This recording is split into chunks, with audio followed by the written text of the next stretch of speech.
सब अपनी फैमिली के साथ हैप्पी और हेल्दी होंगे। इससे पहले जो मैं आज सोच रही हूँ कि आपको चैप्टर 4 के बारे में बताऊँ, लेकिन उसको बताने से पहले बच्चों मैं आपको थोड़ा सा थर्ड चैप्टर के बारे में भी आपको याद करा देती हूँ। आपने थर्ड चैप्टर में पढ़ा था कि बंधु जाति और धर्म के बारे में पढ़ा था, ठीक है ना बच्चों।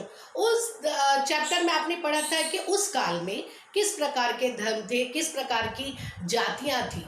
उसी का आगे का जो स्टेप है वो हमारा चैप्टर 4 है। और चैप्टर 4 बहुत ही इम्पोर्टेंट है बच्चा। क्यों इम्पोर्टेंट है? क्योंकि एग्जाम के पॉइंट ऑफ व्यू से इसमें एक या दो क्वेश्चन, या तो लॉन्ग क्वेश्चन या शॉर्ट क्वेश्चन, और वेरी शॉर्ट में तो आता ही है, एक आध क्वेश्चन जरूर आता है। इस चैप्टर में हम पूरी 1000 वर्ष की लंबी कहानी के बारे में पढ़ेंगे, जो कि हमने उधर भी पिछले वाले और चैप्टर्स में भी पढ़ा था। तो इस चैप्टर में भी हम 1000 वर्ष की पूरे इतिहास को पढ़ेंगे कि इस काल में कैसे सांस्कृतिक विकास हुआ।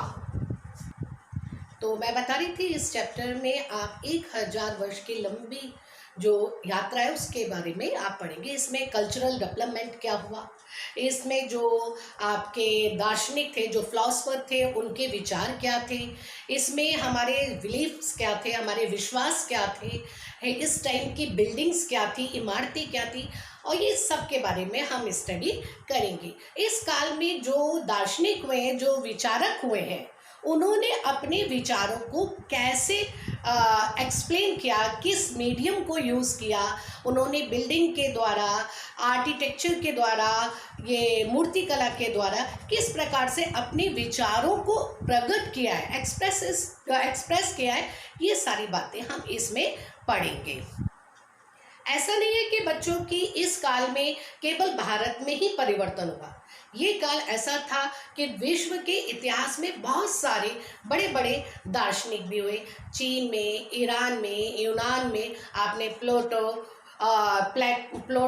अरस्तु और सुकरात जैसे महान दार्शनिकों के बारे में भी सुना है। इन सब ने भी इस काल में अपने विचार और एक नई विचारधारा प्रस्तुत की थी। और उस जैसे जो प्राचीन काल से जो बातें चली आ रही थी, उनके सामने नए विचार प्रस्तुत किए, उनका विरोध किया, उनका वाद विवाद किया। उनमें जो कमियां थी वो प्रजा को, या कह सकते हो पीपल्स को के सामने उन्होंने लाके दिखाया, बताया कि किस प्रकार से उनमें जो कमियां हैं उनको कैसे हम कर सकते हैं। जैसे इस काल में पहले आपने जो फर्स्ट चैप्टर पढ़ा था उसमें ब्राह्मणवाद के बारे में पढ़ा था। ब्राह्मण युग कह सकते हो या ब्राह्मणवाद कह सकते हो। तो उस काल में जो ब्राह्मणवाद में जो कमियां थी उनका विरोध किया, वाद विवाद किया और अपने तर्क इस काल में प्रस्तुत किए। और इस अध्याय में खास तौर से हम बौद्ध धर्म के बारे में पढ़ेंगे, जैन धर्म के बारे में पढ़ेंगे कि ऐसे कितने सारे संप्रदाय थे जिन्होंने अपने विचार जनता के सामने रखे, वाद विवाद किया, तर्क वितर्क किया और एक नई विचारधारा समाज में प्रस्तुत की। तो इस वाले चैप्टर को हम अपने बुक के अकॉर्डिंग धीरे धीरे छोटे छोटे टॉपिक्स में एक्सप्लेन करेंगे। इस चैप्टर में मेनली जो है वो बौद्ध धर्म को बेस बनाया गया है। हम जैन धर्म के बारे में भी पढ़ेंगे। हम थोड़ा सा उसका जो हम ये भी पढ़ेंगे कि बौद्ध धर्म से पहले जो ब्राह्मणवाद था वो यज्ञ परंपराएं क्या थी, उसके बाद क्या कौन कौन से नए सवाल उठे, कौन कौन से क्वेश्चंस राइज हुए हमारे सोसाइटी में, और उनको लेकर हमारे जो थिंकर्स हैं उन्होंने अपने क्या व्यूज़ दिए। साथ में हम ये भी पढ़ेंगे किस प्रकार से डिबेट हुआ उन नए क्वेश्चन के राइज होने के बाद, और किस तरीके से बौद्ध धर्म का डेवलपमेंट हुआ। इस प्रकार से हम इस चैप्टर का जो मेन इंट्रोडक्शन है बच्चों वो ये है कि जो हमारा कल्चरल रिकंस्ट्रक्शन है वो किस प्रकार से, किस तरीके से हुआ। अब हम ये पढ़ते हैं कि कल्चरल रिकंस्ट्रक्शन को जानने के लिए हमारी क्या क्या सोर्सेज हैं। पहला है हमारा टेक्सेस। जो बौद्ध धर्म में, जैन धर्म में और ब्राह्मण ग्रंथों में लिखा हुआ है। ये कई भाषाओं में हमें मिलेगा, संस्कृत में मिलेगा, प्राकृत में मिलेगा और पाली में हमें मिलेगा। दूसरा सोर्सेज है हमारी बिल्डिंग्स है हमारे जो, और उसके बाद मूर्ति कला है, ये सारे सोर्सेज है। इनके थ्रू हम जानेंगे किस तरीके से इस हमारी सोसाइटी में एक नई विचारधारा को जन्म मिला। हाँ, तो अब हम उसके सबसे पहला जो हमारा पॉइंट है वो है यज्ञ की परंपरा। जैसे आपने लास्ट चैप्टर में पढ़ा था कि वैदिक धर्म था, हमारे यहाँ पर यज्ञों का प्रचलन था।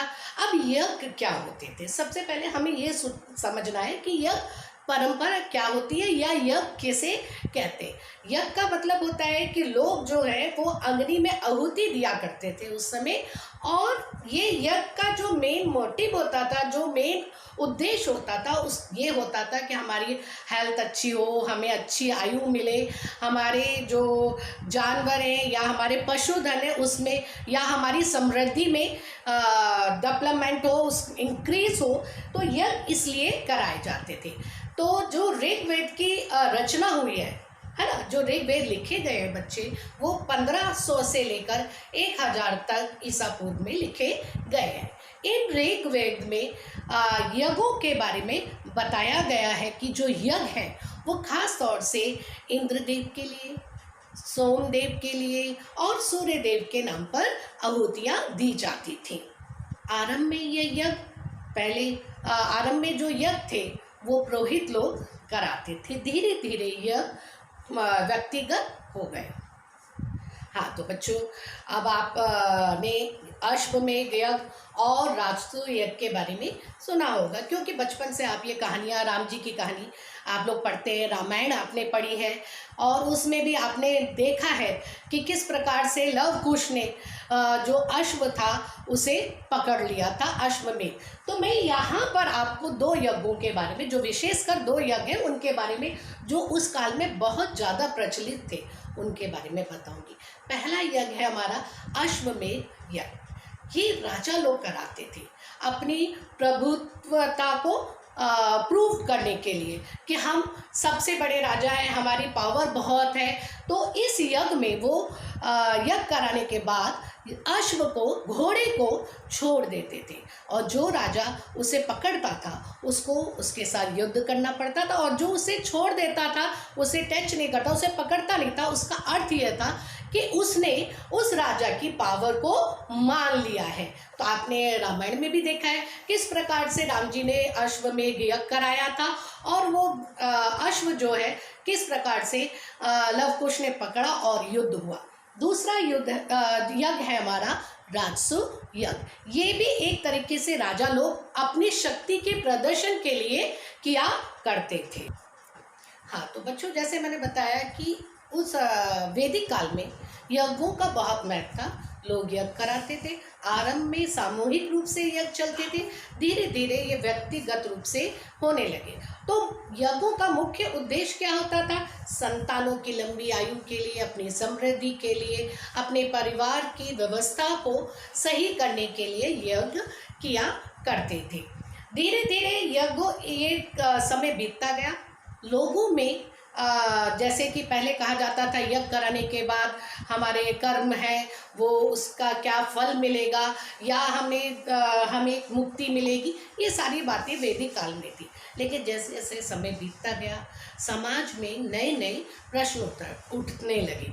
तो दूसरा पॉइंट हमारा ये है कि शुरुआती दौर में, बिगिनिंग टाइम में क्या हुआ, किस प्रकार के प्रश्न समाज में उठने लगे। अब क्या कौन कौन से प्रश्न थे?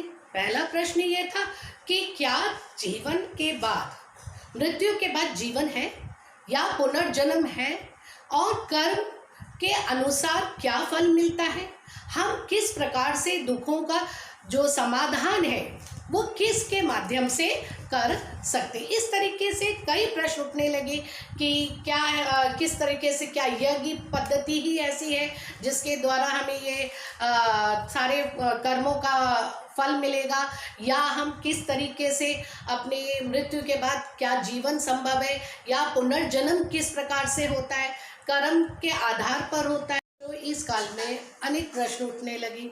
ब्राह्मणवाद को लेकर जो परंपराएं चल रही थी, उनके विरोध में कई प्रश्न होने लगे कि ये जो ब्राह्मणवाद में कहा जा रहा है कि ब्राह्मणों के द्वारा ही मुक्ति प्राप्त हो सकती है, या जातिवाद पर जोर दिया जा रहा था, उसको लेकर प्रश्न उठने लगे।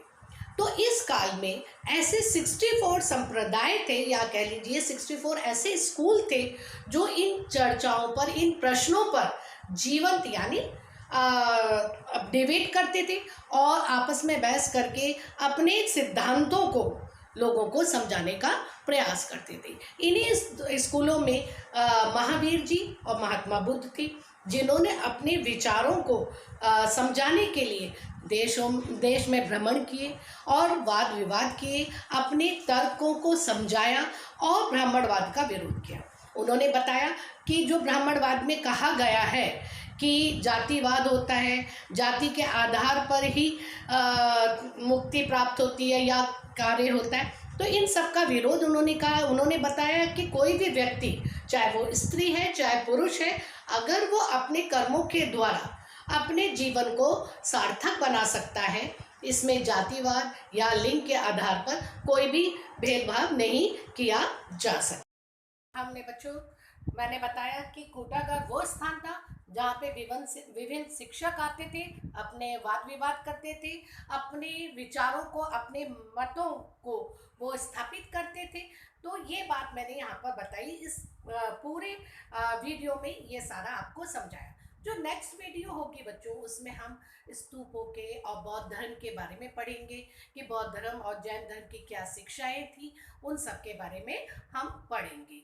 अच्छा बच्चों, अब नेक्स्ट वीडियो में हम मिलेंगे। Okay, bye.